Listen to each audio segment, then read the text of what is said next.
Welcome back, everybody, to another episode of Straight to the Point series with your hosts, Emily Fitz and Molly Austin. We are here today with our first official female guest on the show, which is such an honor, Keri Ford. She is the CEO and founder of Elevate with Keri, which is an elite transformational coaching movement and luxury brand that is dedicated to serving and elevating women's emotional intelligence and whole body high performance. Her unique online influence and programs have transformed the lives of thousands of women across the globe.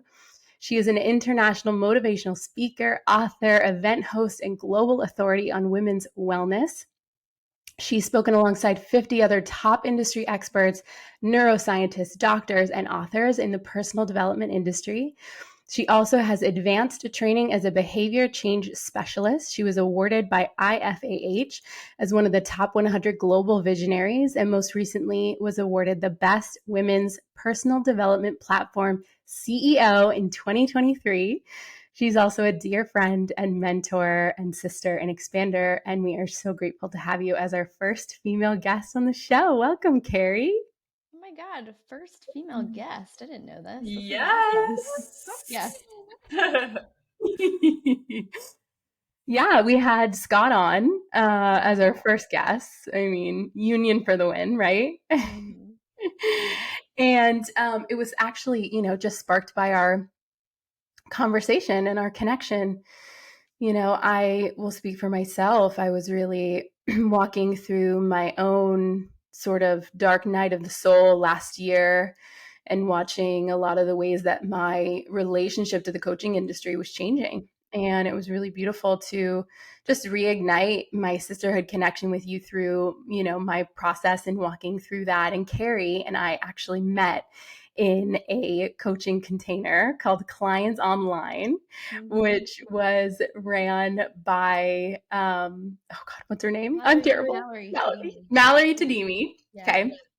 And we met in this program, which was like all about building your funnel and getting your offers out there and getting your first clients online. And I was like setting up Facebook ads and funnels. Like I had no business being in that program from where I was. I didn't even tested organic marketing yet. Like it was just it was the whole thing, but it was so divine because Keri and I were in the same cohort. We kind of jumped in around the same time. I think you were a couple of weeks ahead of me, but yeah, we just made a fast connection. We did. I think I did like my first ever Facebook lives with you. Like we did some guest lives. Ever? Yeah. Well, I mean, I did like one live, and then we were like, all right, let's do one together. Wow, that's cool to know. And I created all these like cute little marketing banners for us, and Yeah. they were so. It was such. Those are such good times. Oh my God. Pure. Fun. We did a great job. We really did. We really did.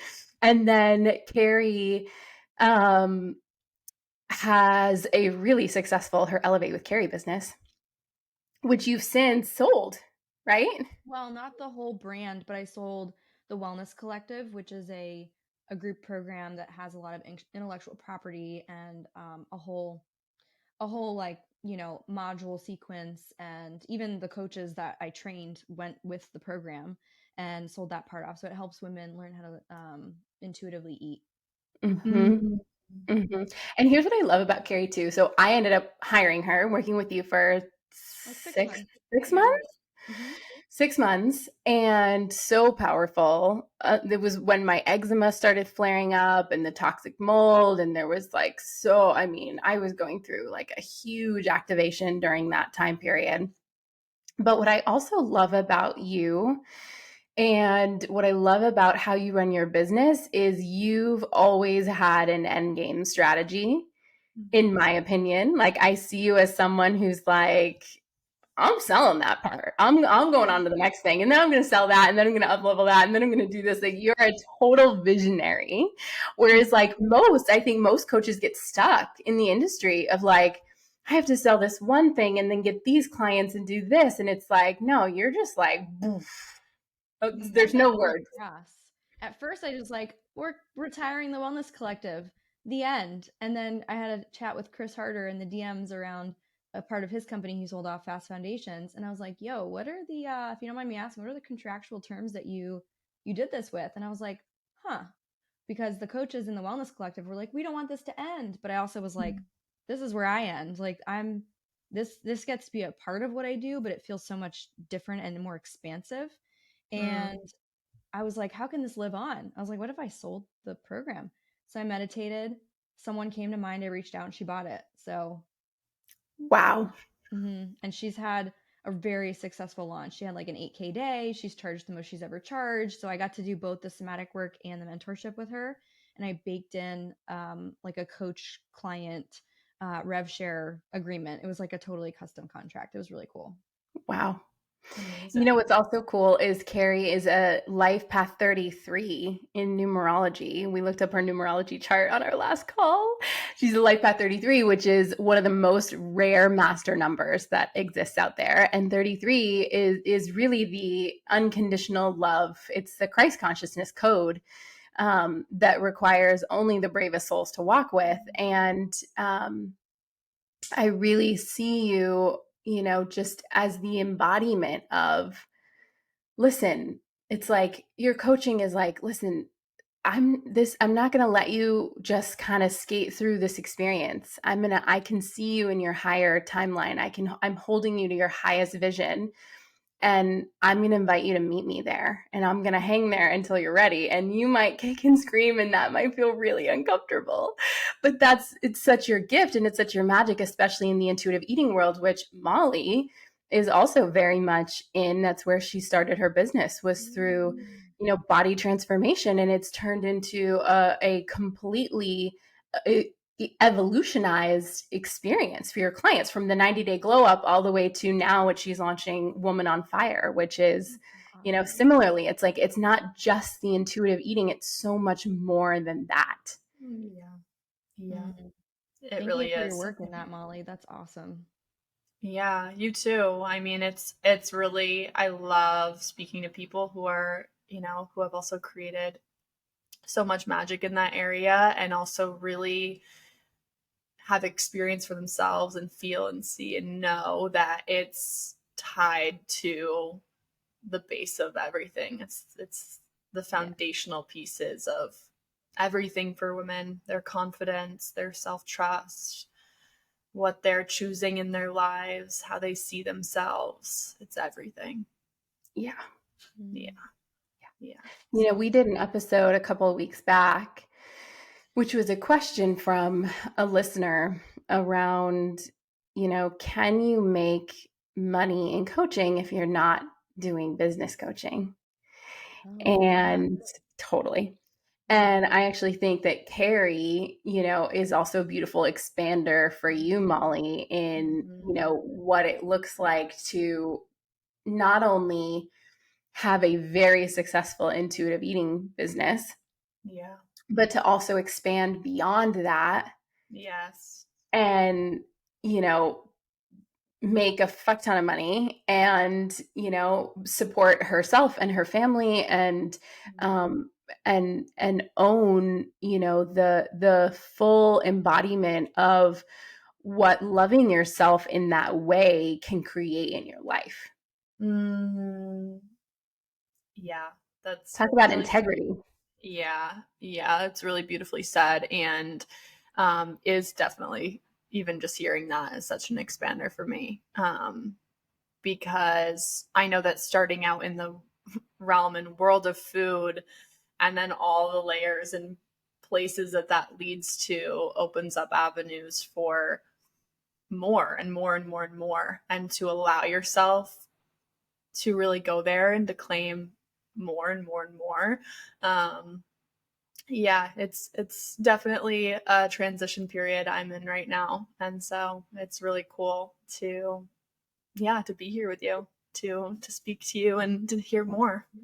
Yeah, what a fun place to be for you though, because that place of reinvention, but really Yeah. it's just a coming together of all the tools you've been collecting along the way and then Mm, just birthing it into the world in a way that like makes fucking sense to people that yeah. don't speak this language yet, like the language of the Yeah. body, the language of spirituality. Yeah. Um and and finding what is it that they value if it's not going to be a number on the scale?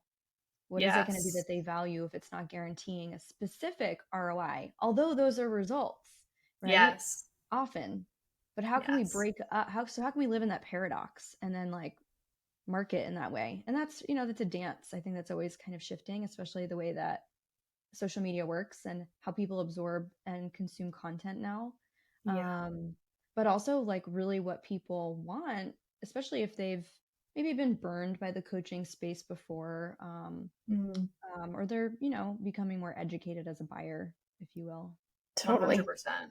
Well, and also when we came on the scene in 2019, like with the clients online and all of that, like the coaching industry is night and day from what Oh it yeah. was. I mean, it's as if we've lived this industry 10 times over between those, what is that, 4 years of just being in the online space. It's how fast everything is moving and shifting and changing.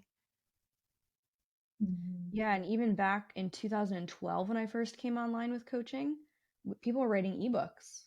People were doing like low ticket memberships. So I remember being like, I don't know, charging $75 max for custom coaching. And it was like, I'm going to need like hundreds more of these to actually make a living. And I need to have more people than my mom liking my post, like this is not sustainable. Like, what the hell?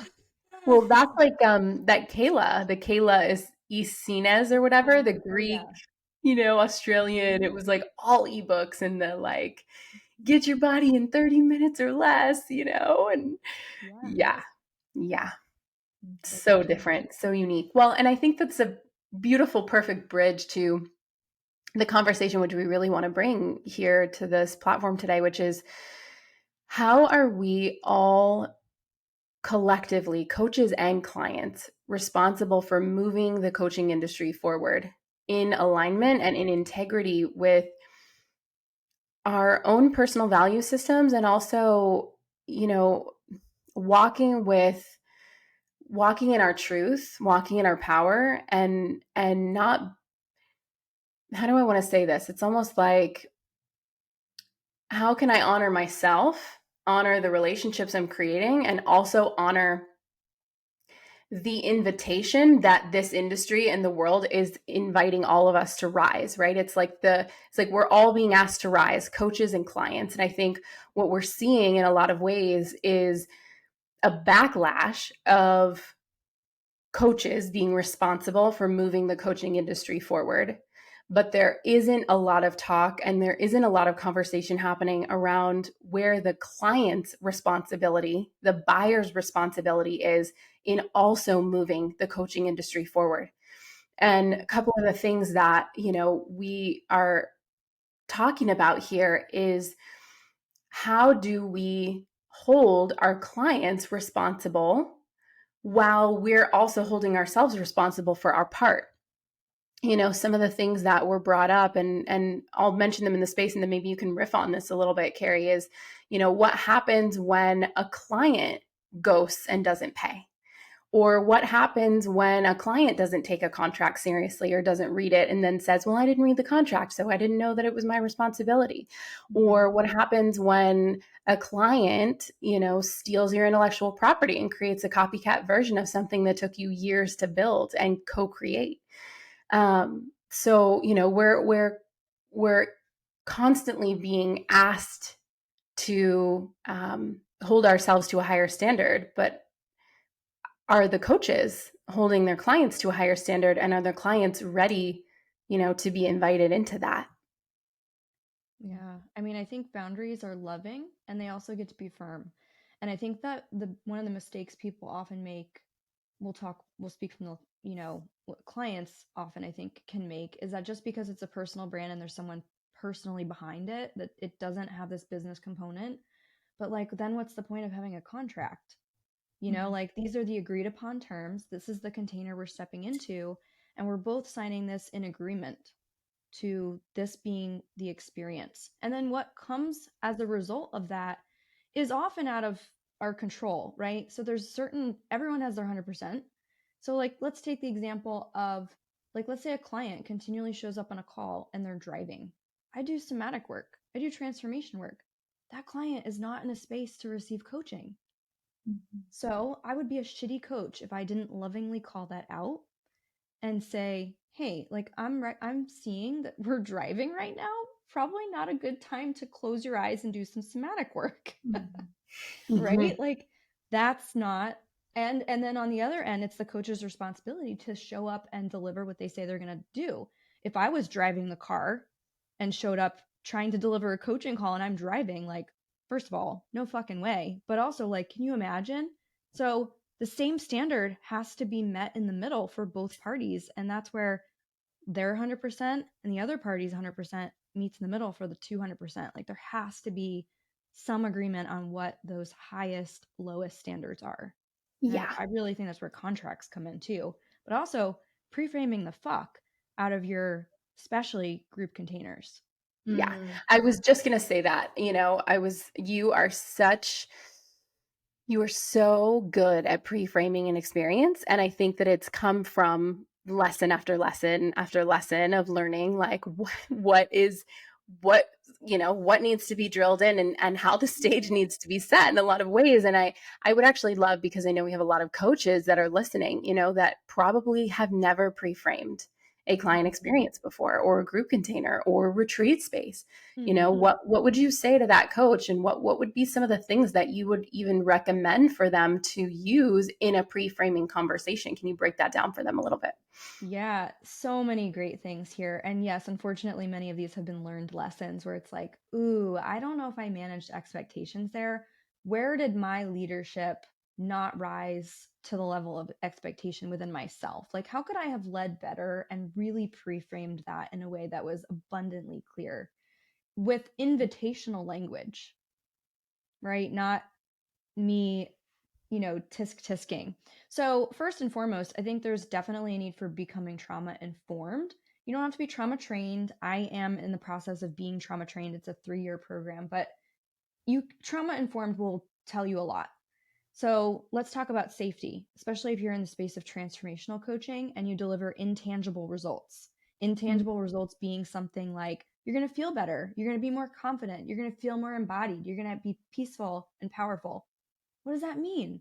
Right? Especially to that person. Like, we don't know like where they're coming from. We can do the best we can to attract a said avatar, but that's a subjective and internal experience. It's our job as the coach to absolutely create a container of relative safety. Relative safety means I'm not going to put you in physical danger. Like, I'm not going to bring you into a burning building if I'm doing physical retreats. I'm going to do my best to protect, the environment that we're physically in. I'm going to do my best to screen people that come into the container that you're in contact with. Like, for example, we're not going to have someone that has a sex offender record come to a retreat or whatever, right?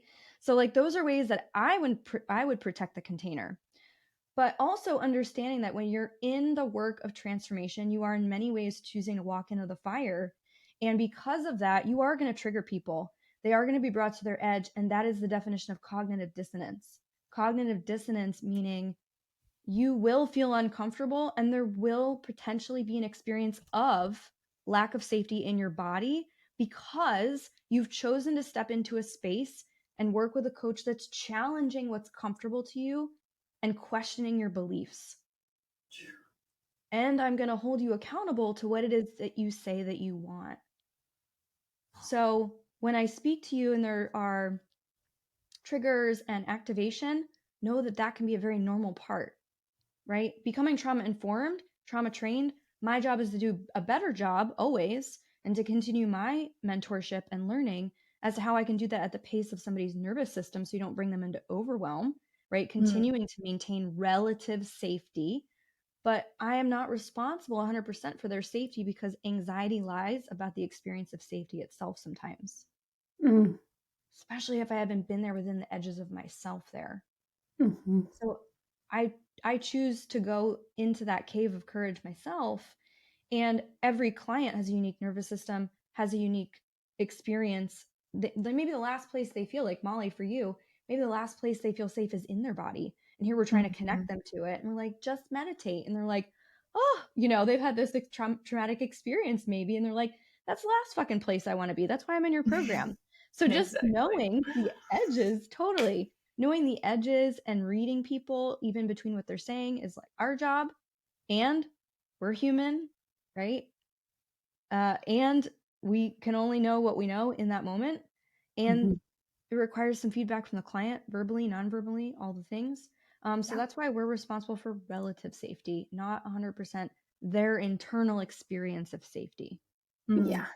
And maybe Molly can speak to that a little bit too. I know you work with women who are more new to a lot of this work and this language than maybe I do. I feel like I meet women farther along their transformation and healing journey where maybe they've walked through the fire 100 times before they wind up in my room, And also I think the important piece about pre-framing too that we don't talk about is that it kind of removes any opportunity for a client to put you on a pedestal as somebody who, is the guru, the fix all, the do all, the be all, and to be able to say, all the things that you said, and also the recognition of humanity. And I'm human, right? And I'm here to support you. And I'm always going to be meeting you in the arena, doing the absolute best I can in every single moment.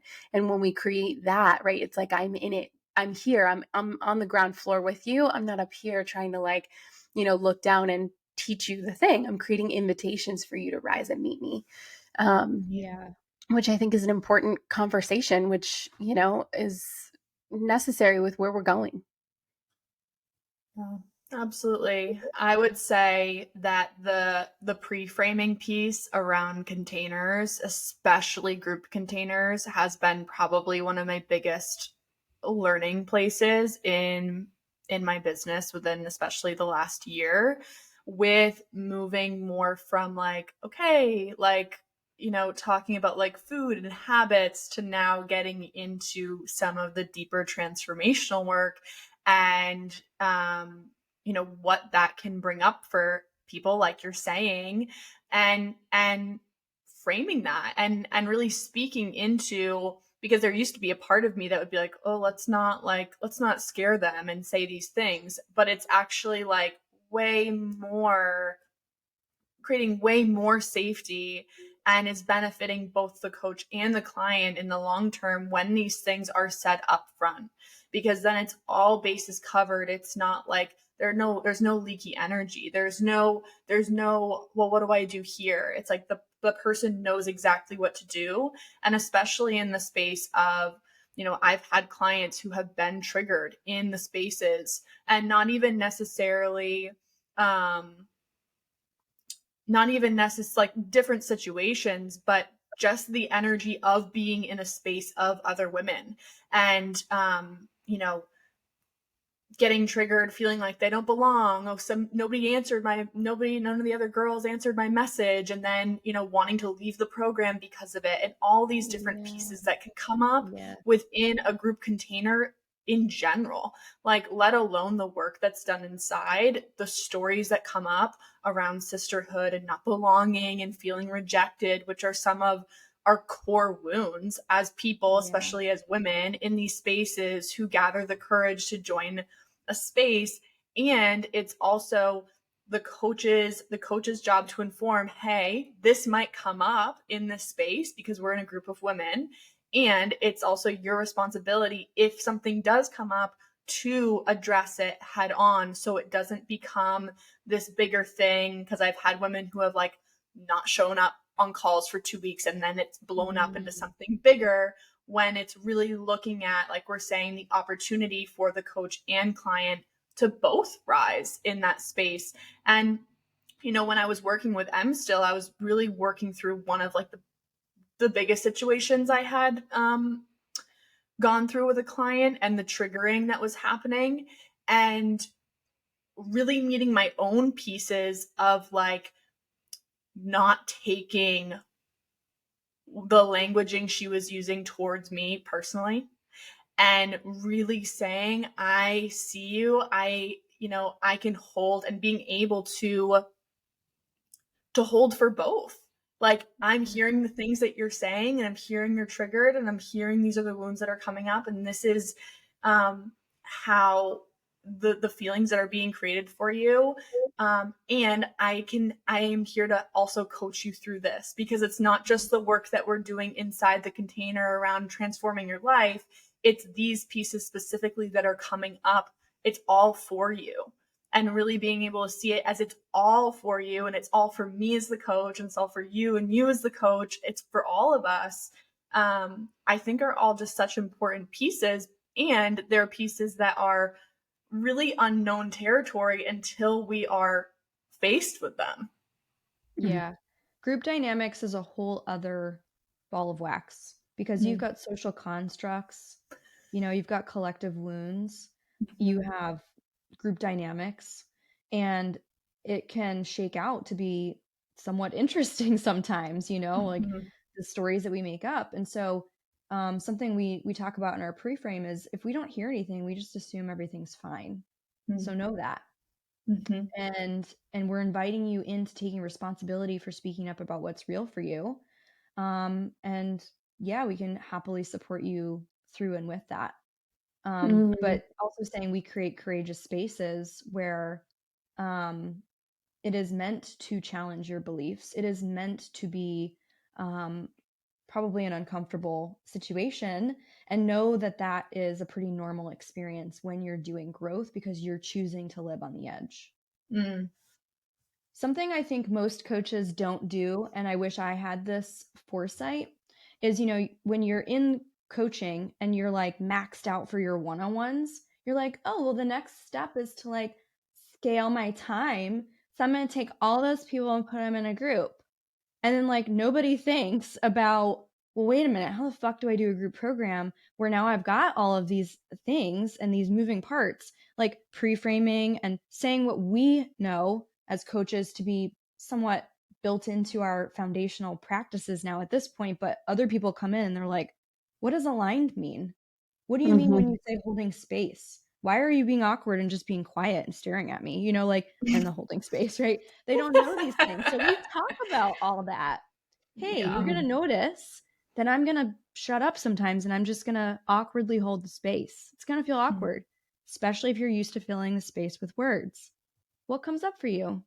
It's really an invitation for me to be present and to open the floor. Know that. Right? Or there's going to be moments in the program where you're like, is this even working for me? This is weird. Totally normal. I'm going to invite you to lean in. Woo being the window of opportunity. So these are things that I speak into now because of all the learnings. But then beyond that, like having a group of coaches where you guys can have what we call in SEP, Systematic Experience and Practitioner Training, case consults. So groups of coaches that are not affiliated in business meet and talk about different client situations to get support from other coaches dealing with other client situations. And you Love can that. feedback. Right? I think that would be so important.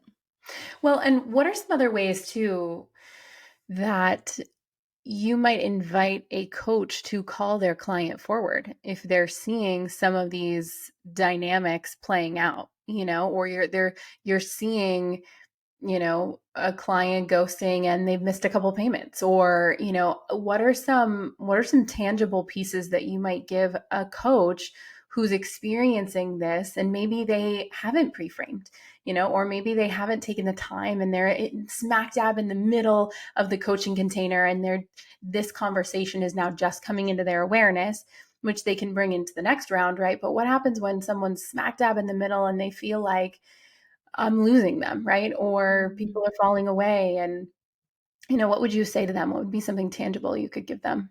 Yeah, and we teach this inside my Somatic Success Academy, not necessarily from the coach-client dynamic, but really what we're talking about here is conscious communication. So first we want to ask for permission. Hey, I'm noticing a pattern. Are you open to me sharing some feedback about that? Right? So we offer up permission, and then hopefully, and most times they often say, yeah, like I'm open. Okay, great. What I'm noticing is XYZ. Is that accurate? Getting validation now. Right? Am I far off, or is that, would you say, an accurate reflection to you? You're like, no, that's accurate. Cool. Well, if I would love to support you with that. I'm curious, leading with curiosity now. how would that look for you? Or let's hop on a call, maybe just chat through some things. Because I'd really love to see you get the support that you need so that we can work through this and that it doesn't become something that holds you back ultimately from what you've expressed you actually want. So, permission was the second one I did. It was permission, validation, and then curiosity, but always leading with curiosity, period, because otherwise we're coming from making up our own story, right? The client goes, oh no, they hate my program. Did I do something? Did I do something wrong? Right. And then we go into like fawn response, people pleasing. So we got to check our nervous system too. Totally. But Totally. at the end of the day, coach and client, it's just two nervous systems sitting together. We're all human. So good. So good. Yeah. Well, and I've really had to sit with my people pleaser, in some very difficult conversations, group dynamics. I had a person in a container who was very triggering and activating for multiple other people in that container. And, multiple women coming to me. And I had to really, have a separate conversation, which everything in me was like, I was navigating my like, I want them to like me and I didn't want to ruffle any feathers. And, like I had that piece. And then I had the piece of like, and you're responsible for the entirety of this container. And that means being willing to sit with your discomfort enough to, and it was such medicine for me. So that's the other thing that I always like to view all of these things through the lens of, it's all divine and it's all medicine. There's medicine in it for both, right? So there's medicine in it for the client that I'm getting to call forward. And there's also medicine in it for me, asking me and inviting me into deeper, a deeper spiral of my own healing, which then perfectly expands my capacity to hold for more people, women in these spaces. So, this is such a good conversation and not being had enough. It's all coaches wrong, coaches wrong, coaches wrong. But what, and again, there's no right or wrong, but it's like, where can we start calling the whole industry forward? And that means both 100% coach and client responsibility. Yeah. And you're speaking to a really beautiful part of integrity, which is relative safety, right? You were like, listen, the way we stepped into this group and now there's like things shifting. It's like keeping a sandcastle made, but it's out of wet sand. And you're like, I got to address this because now it's threatening the relative safety of the container. And there's going to be things like that unfold, right? And like sometimes we've never been there with clients or group dynamics. And we're like, shit, how do I handle this? 100%. Well, and, put women in a retreat space. Oh God. Living in a house together and then go give them a bunch of medicine. Not from that intention, right? Of course, totally like, but joking aside, it's like, what I'm also seeing, and this is in numerology, it's a collective 7 years. So we're seeing a lot more spiritual spaces, programs, retreats, opportunities coming online without the relative safety being the bedrock for them building these containers on top of. And unfortunately, I think that we're going to see more than not shadow sides of the industry coming forward with people who don't know how to sit with their own nervous system or sit with their own shadow or be with their own discomfort, and are trying to build these huge experiences, which with the pure intention of wanting to do good in the world, but not having the right tools or capacity within themselves to really show up and hold that space from the space of safety. Yeah. And that is a challenge, right? Especially with transformation work. Like I said before, you are choosing to walk into the fire. I have chosen to walk into the fire in many ways. Some lessons I've had have been pretty harsh, I felt blindsided by them, if I'm being honest. And you only know what you know until you know it. And then you do better. And that's the healing, right? So if you're committed to growth as a coach, get a fucking mentor that's done what you've done. Go get the counsel, seek the consult support from other coaches that are doing the same thing as you, and just learn, absorb, do better because now you know better, right? And that is the healing. Another thing that I've also started doing, because I noticed in group containers, you're leading people to their edge. That's the purpose of growth, is where growth happens. Transformation occurs in the liminal space. And when we do that, there is also a very curated experience that I am doing. Every exercise is intentional. Every question I ask, every conversation over breakfast, every group or partner or singular one-on-one dynamic is all intentional. And so I don't allow pitching or I don't allow any sales to be made from other people coming into that space, because the minute you try to get something from someone else that you are in the circle with, you've left your ability to be coached, and you've left what I call the receptivity zone, because now you're posturing. How can I get something from this? I'm going to be the expert in XYZ. It doesn't even have to be the same thing. The other thing is, you know this information only because you've been part of a courageous space that was curated to have this experience of releasing and shame and being vulnerable. And then to use that information, again, a lot of this is unconscious, but to use that information then to close people, and to sign new clients. Your lead pool is not the people that you're in a circle with at that retreat. It's just not, especially the transfer. So to me, that is also maintaining relative safety. You're not going to be pitched to by a current attendee here. Yeah. And there's we have a year after you're in an experience like that. Yeah. Important and powerful.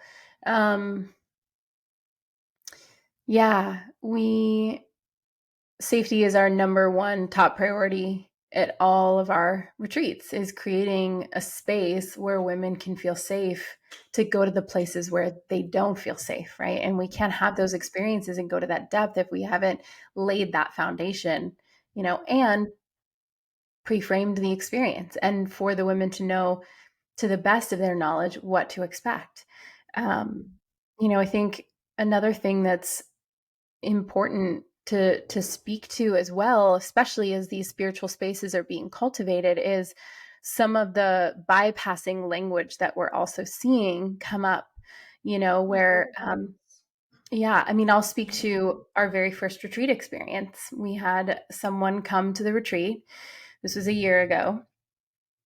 And the third day, we were in integration after doing the deep work the night before, and she said, "I feel complete." And, and again, I take full responsibility. The leadership takes full responsibility for our part in that experience. We learned a lot. There was deep medicine in that for us. She came over to me. I was in deep process with another woman. I should have had her walked over to another one of the leaders and held in that space.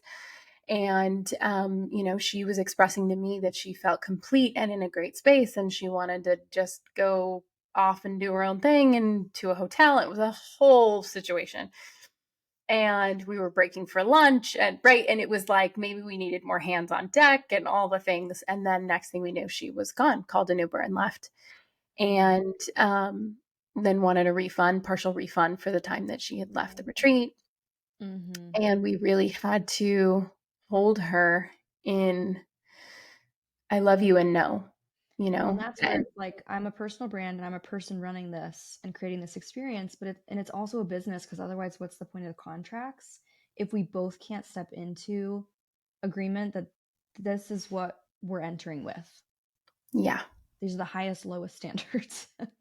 100%. Well, especially when you're running retreats. Retreats are a different deal. The money that you invested was already eaten up by the chef about 6 months ago. So I don't know where you want me to pull that partial refund out and hand it back to you.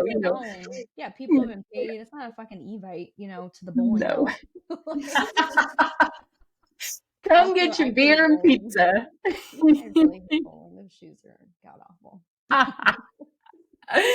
It's so good. But maybe you want to speak to that too, when clients say like, this no longer feels in alignment for me, or, I feel complete with this contract, because I also think coaches are feeling stuck in those conversations and not knowing how to navigate that topic, when what they want is the most transformation for their client. But what they also don't want is, to have their client complete before they're actually ready. And I think sometimes they feel like they're not equipped with the right questions or tools to navigate those hard conversations. It really does start up front, which is what baseline standards are you inviting your clients into? Let's say you have a group program and you offer weekly calls, and out of that package, there's going to end up being 12 calls. What if that client only shows up for 2 calls and they're like, I feel complete. I don't think this is the right program. I want to refund. And it's at the end of the program. Everything's been fulfilled. They've already gotten access to the modules, all the IP, the intellectual property, but they've only showed up to 2 live calls. So then how do you measure that if there hasn't been an invitation into like, here's the baseline to be considered for a refund, which I'm happy to do, right? I can always be better. I can always take a look in the mirror and say like, where is my learning here? But did you show up to do your part? Where's your 100% at? Right? If there's an issue or you're triggered, did you speak up? Did you ask for support? So it's inviting the client in from the beginning and having the coach be clear on, I really think that a client needs to show up for 10 of those 12 calls in order to definitely have transformation. Like, what is that baseline? What about the modules? Do you log into Kartra or wherever you're hosting your IP and see their progress? What if someone does like a, cancel culture post about you and they're like, I didn't get anything from this program. And you log in and you see they never logged into the Kartra. Well, yeah, no wonder you didn't fucking show up. Where were you? So I can invite you in, but like, what happens when the client doesn't show up?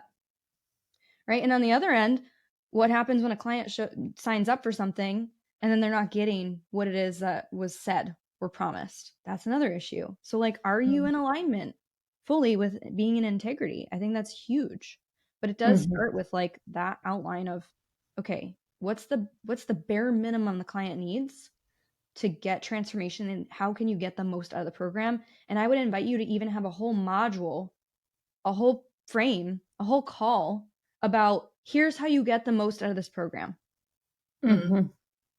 You need to show up for 10 out of 12 calls. You need to complete 14 of the 15 modules. If you can't catch the live calls, you need to have watched all the recordings, right? Or something. If you, out of all the worksheets, out of 50 of them, have completed 40. Something that just says, like, you can guarantee the client has done that. Like, they've done their share and they're like, you know what? It's still not working. Okay, you know what? Let's have a conversation. Clearly, something is going on with my program here. Yeah. And I think so often coaches really do have a great intention of changing lives. And it's just like, because they don't know. They don't know how to frame something. They don't know how to invite their client into the baseline of getting transformation. And so then results suffer, communication falters, and then it's like, oh, it's a scam. Right? That's like the first thing some clients you'll see will say. And you're like, well, hold on. I think it was just a miscommunication because it's never my intention to do that. So it's really just getting clear on what are those things? Because yes, maybe they do feel complete. And I'm so happy that you got what you came for. And that's amazing. And I'd be a really irresponsible coach if I didn't speak about what's coming up here. Because in my experience, when someone says that, and I could be wrong, it means blank, blank, and blank, right? And so kind of calling that out lovingly.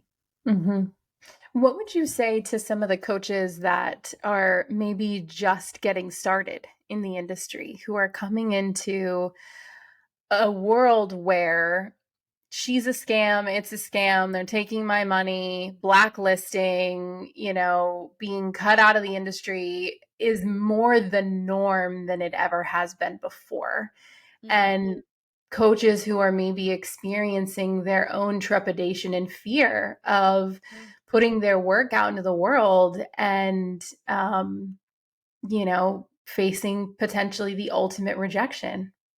Yeah, I think there's always a fear because people have lots of courage behind a keyboard that they're going to just do a smear campaign. You can have that in your contracts, or clients that work with you, cannot actually smear your name. One coach, it was a client of mine. She's a lawyer. One of her business coaches actually won a lawsuit against a client that was lying and smearing her name all through the mud. and was like, you can't do that. That's defamation of character. So you have to be careful, right? Cancel culture has like the other end, which is like, you actually can't do that. And also based on what? Again, if someone's going to go write the post about, I didn't get the value out of this program, did they log in? Did they do the work? Did they show up to live calls? Like, I'm curious. Where are we coming from with this feedback? So people coming in, hire a lawyer or get a template. I've got a person for you. Her name is Sarah Waldbuser. She's a former client of mine. She does templated contracts. It makes it so easy to just know these are the baseline agreements that we're stepping into. So have contracts to protect yourself. The other is, what do you know based on your level of experience and expertise is actually going to create transformation for that client? How are they going to get the most value out of the program? Put that in your contract and do a whole module and a call about that. Walk them through it. Don't assume they know anything, because you're also anchoring it in for yourself. And know that there are going to be people, when you choose to do transformation work, that you're going to piss off, that are going to be upset, and that are going to be more committed to having a story about the villain that you are, so that they can stay in victim consciousness.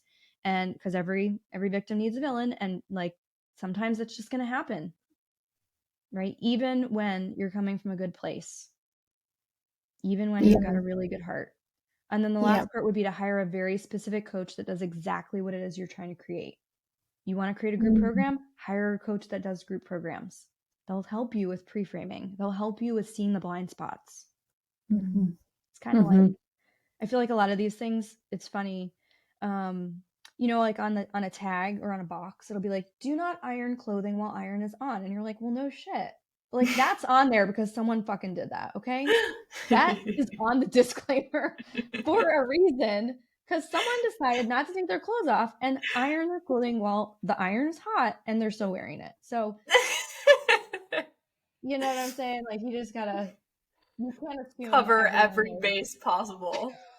Oh my Yeah. God. Well, and this is also how we as coaches call ourselves forward and hold ourselves to a higher standard, is taking the time to go through the contract, to go through client expectations, to go through your own training programs and modules that you've created, to, get client feedback and feed forward and take that and implement it for, strengthening the transformations that you're committed to creating, So again, I think that the magic of this conversation is it's not a one-sided job. No. It is not only the coach's job. It is not only the client's job to move this industry forward.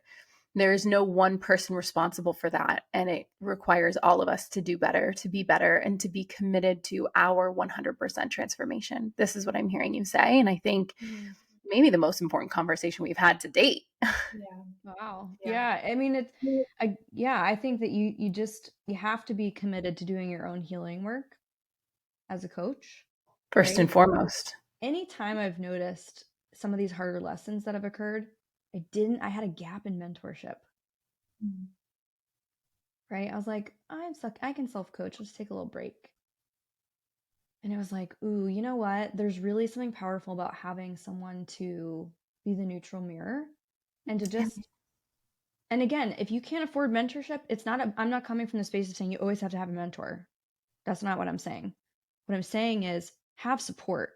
So whether you do case consults with other coaches that are doing what you're doing, and you can share these stories where you're like, gosh, I thought it was just me that was having people that just ghosted at a retreat, or like, they triggered and left the group chat, like Molly, like they left the group chat because people didn't respond to them and they made up a story they were being ignored. So it's like, ooh, okay, this happens. How did you navigate that? I'm curious. Oh, okay. And you just learn from each other. I love that so much. Anything else you want to add, Molly?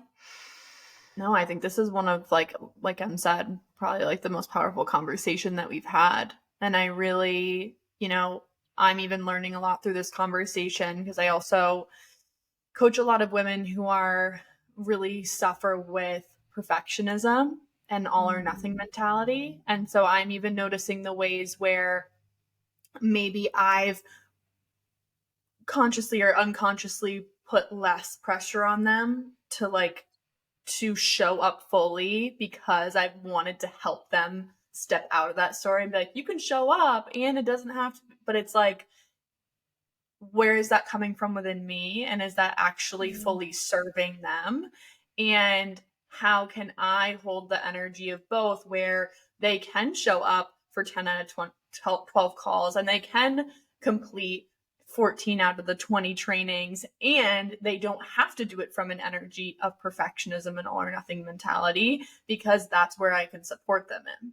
So that's really a powerful piece, that so many pieces I took away from what you shared, but that piece too of like not wanting to, especially with women who in my world have done a million diets and plans and all these things that create so much pressure in their body.